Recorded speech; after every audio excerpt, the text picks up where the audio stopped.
হর হর মহাদেব, ওম নমঃ শিবায়। কেমন আছেন আপনারা সবাই? আমি দীপ্তা বি মণ্ডল। সবাইকে বলি হ্যাপি মহাশিবরাত্রি। আপনাদের সবার মাথার উপরে গৌরী শঙ্করের হরগৌরীর আশীর্বাদ থাকুক, এই কামনাই করি আমি।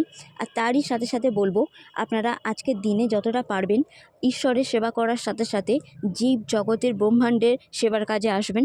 আর এমন কিছু করতে পারেন যে কাজটা আপনাদের মানে বলে না, ভাগ্যের বন্ধ তালা খুলে দিতে পারে।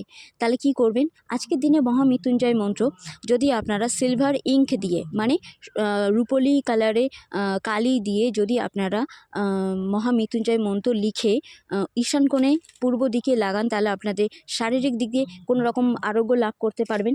যদি আপনারা এই মহামৃত্যুঞ্জয় মন্ত্র লাল কালি দিয়ে দক্ষিণ দিকে লাগান, তাহলে আপনারা যশ খ্যাতি মান সম্মান দেখতে পাবেন, ধনসম্পত্তি অধিকার করতে পারবেন। আর যদি আপনারা চান যে ধনসম্পত্তি বা সম্পত্তি, জমি জায়গা বা কোর্ট কেস মামলা, বা কোনো রকম সঞ্চয় অর্থ করতে চান, সেভিং করতে চান, বা কোনো রকমভাবে হাত থেকে টাকা বেরিয়ে যাচ্ছে সেটা সঞ্চয় করতে চান, তাহলে কিন্তু পশ্চিম দিকে ব্লু কালি, মানে নীল কালি দিয়ে আপনারা মহামৃত্যুঞ্জয় মন্ত্র লিখে সাদা পেপারে লিখে আপনারা টাঙিয়ে দিন। আজকের দিনে এটা করবেন, সারা বছর থাকবে, এমনভাবে টাঙাবেন, আপনাদের মঙ্গল হবে। দুর্গা দুর্গা।